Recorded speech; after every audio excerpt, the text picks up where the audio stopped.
Mateo, aka na! Lakihan mo para maubos agad. Bebang, bilisan nyo kumain dyan. Opo, Nay! Pagkatapos nyo, magugas ka agad. Saan po ba kayo pupunta? Kila Maring Bleta lang. Bilisan niyo po, umuwi, aalis ka nga. Huwag mong bubuksan yung pintuan natin. Baka mawala yung mga gamit dito. Opo, alis na ako. Mag-ingat po kayo. Few inches later. Ate Beba, masama ako. Hala, sino kaya yan? Saglit lang po, andyan na. Ate Beba, saglit. Sabi ni Nana si Tao para magbubukas ng pinto. Oo nga no, baka masamang tao yan. Diba, buksan mo tong pinto. Ala, Ate Beba, parang si Alice si Tati. Bumalik agad si nanay. Buksan mo na, si nanay mo ito. Andyan na po, Nay!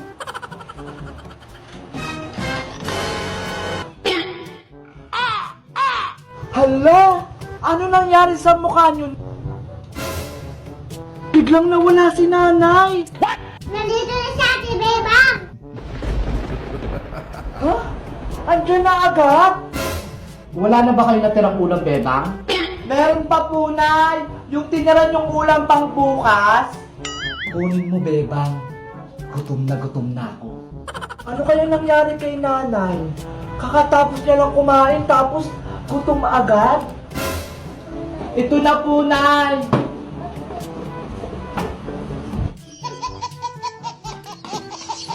Abilis na nga po, umuwi, Nana si Tang. Oo nga po, maglalaro pa sana kami ni Mateo ng tagu-taguan eh. Maglalaro kayo ng tagu-taguan? Opo. Sali ako. Gusto ko din maglaro ng tagu-taguan. Sige po, Nay, sali kayo para masaya yung laro. Bebang, Mateo, magtago na kayo. Tara na, Mateo, magtago na tayo. Doon, Ate Beba. Tara!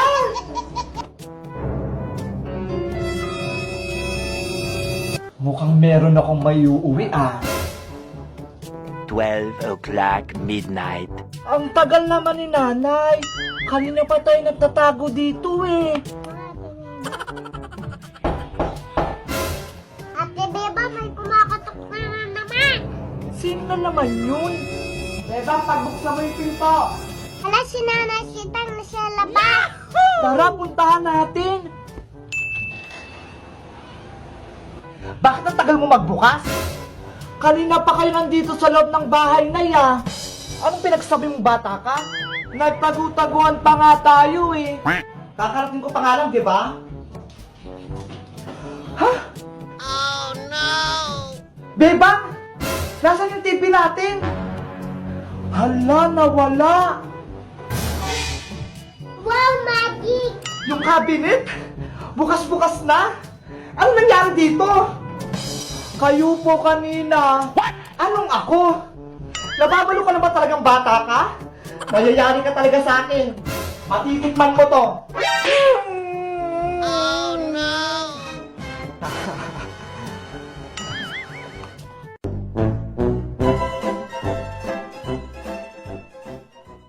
Wow! Ang ganda na ng kuko niya! Napareho ng akin! Oh no! Gupitan mo lang yung kuko niyan! Kasi sabi naman ni nanay, nilinisan lang naman natin eh. Kaya kukutiksan ko na din. Sige. Ay, Bebang! Ano po yun, Nay? Kung may wallet ko sa may kwarto, ano ba yan? Dapat si Mateo na lang inutusan mo eh. Asa, Nay? Hindi ko makita. Hanapin mo kasi. Buksan mo yung mata mo. Hindi bunga kami maghahanap. Ito na po, Nay. Diyos niyo, Bebang. Kababaeng tao mo. Ang dumi-dumi ng mga kuko mo. Ay, ang dumi nga. Kunin mo yung nail cutter, pati yung cutics. Maglinis ka ng kuko mo. Apa. Mateo, Amira, maglilinis tayo ng kuko. Bebang!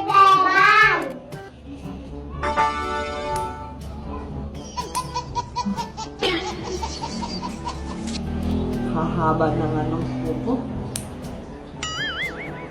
Nandito na ako. Hindi pa kayo tapos dyan? Hindi pa po na eh. Ang tigas-tigas kasi ng kuko ko. Ang hirap putulin. O siya, eto na ulam natin. Ano po yung pinili nyo? Bayan ng manok. Aadobohin ko. Wow, ang sarap! Adobong paa! Kapag tapos mong maginis dyan sa mga kuko mo, isunod mo na rin tong paa ng manok. Punta nga ako ng palengke. Nakalimutan ko yung binili kong mantika. Oh no! Kulyani na kasi kayo na eh! A few inches later. Ayan, tapos na! Ang gaganda ng kuko natin! Oo nga pala! Lilinisan ko pala yung paa ng manok! Sabi ni nanay! Tara, linisan natin! Gupitan mo lang yung kuko niyan! Kasi sabi naman ni nanay, nilinisan lang naman natin eh! Kaya kukitiksan ko na din! Oh my God! Wow! Ang ganda! Ang galing ko na! Ayan! Tapos na! Yan! Ang galing-galing ko! At atin pala, ang galing-galing natin tatlo! Matutuwa niya si nanay! Ang linis-linis na lang kuko ng manok! Eventually. Bebang! Tapos mo na ba yung sinagagawa ko sa'yo? Opo, Nay! Ito po, oh, ang ganda-ganda ng mga paa, nalinisan ko na at na-pedicure ko pa. Ha? Anong ginawa mo sa paa ng manok? Sabi niyo po, isunod kong linisan yung mga paa kapag tapos kong linisan yung kuko ko. Tingnan niyo po, ang ganda-ganda at ang cute-cute nila. Naku, Bebang! Sinalibang ka naman ang utak ng ipis. Paano natin ulamin yan?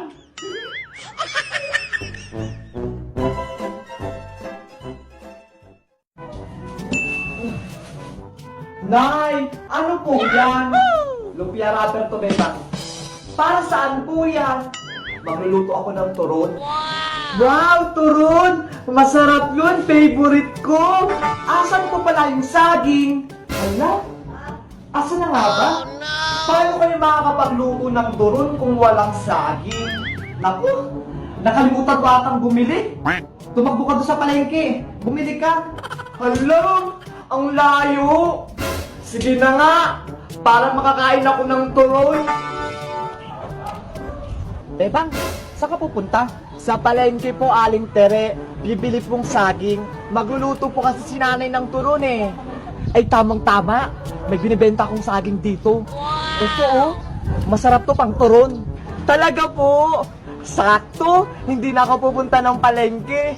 Diba? Para hindi ka na mapagod, bilhin mo na to. Magkano po ba to? 50 pesos lang yan. O, eto po bayad. Marami pong salamat, Aling Tere. Yahoo! Nay, andito na po ako. Nakabili na po ako ng saging. Ang bilis mo naman ata, Beba. Kasi po, nasa lupong ko si Aling Tere. May binibenta siyang saging, kaya bumili na ako. Si Tere, nagtitinda ng saging? Patingin niya ako yan. Ito po, oh. Ha? Senyoritang saging naman to, Beba. Ang liit-liit nito.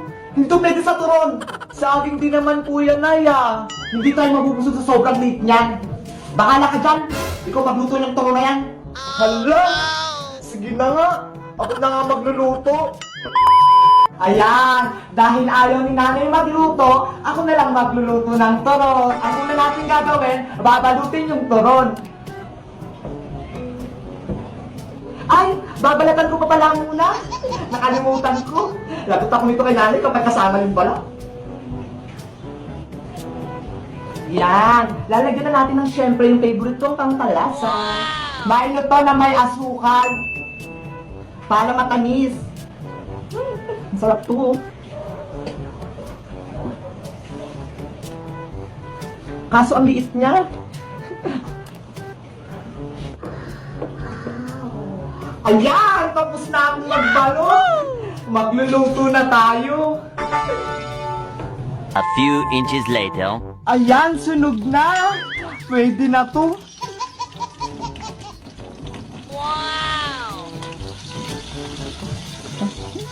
Ang sarap nito. Excited na akong kumain.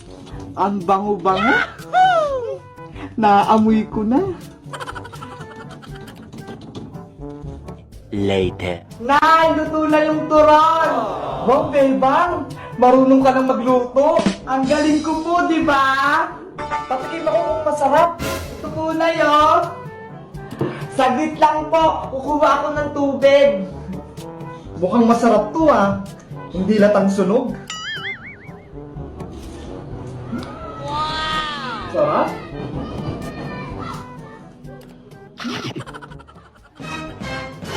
Hala! Asa na yung turon? Naubos nyo na? Sabi ko naman sa'yo, Bebang, malilit yung binili mong saging. Ayan tuloy, tamang-tama lang sa akin. Hindi nyo man lang ako tinirahan kahit isa. Paborito ko pa naman din yan. Bebang! Ay, andyan na si nanay. Galing siyang palengke. Siguro may pasalubong siya sa akin. Halika rito sa labas. Opo, andyan na, nay. Yahoo! Wow! Diba? Ang ganda ng halaman. Binili ko to sa palengke. Kala ko hiningi nyo lang yan sa kapitbahay. Wala nang nahihingi sa panahon ngayon, Bebang. Hindi nyo man lang ako binilihan ng bagong damit. Inuna nyo pa yung halaman. Ay, tignan nyo po itong damit ko. Punit-punit na. Pasensya naman. Sa susunod pagpunta ko ng palengke, bibilihan kita ng bagong damit. Totoo po, Nay? Bibilihan niyo ako? Oo naman. Pero syempre, alagaan mo muna itong bago kong halaman. Sige po, Nay. Alagaan mo yan. At diligan mo yan, ha? Kung hindi, naku, mayayari ka sa akin. Hindi kita bibilihan ng bagong damit. Opo, aalagaan ko po itong mabuti. Later. Na. Bebang! Oy, Iska! Ano yung ginagawa mo? Dinidiligan ko tong halaman ni nanay. Plantita ka na din? Pang matanda lang yan eh. Hindi ako plantita. Pinapalagaan sa akin to ni nanay. Para bilihan niya ako ng bagong damit. Ganun ba? Sige, tulungan kita para mabilis siyang lumago. Pinapaliguan mo dapat yung halaman. Hindi pwedeng wisik-wisik lang. Ganun ba? Anong gagawin natin? Ayan. Dapat binababad yan sa tubig para lumago yung ugat. Para mabilis na siyang lumaki. Ay, ganun pala. Ang galing. Turo yun ng nanay ko. Magaling siyang magtanim. Fresh na yung halaman ni nanay. Hindi pa yan tapos.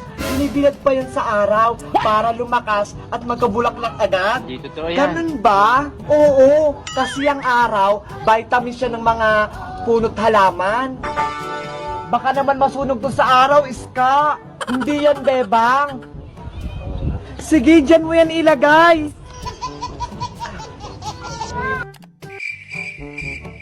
Baka masunog na yan. Ang tagal na yan sa araw. Hindi yan, Bebang. Magtiwala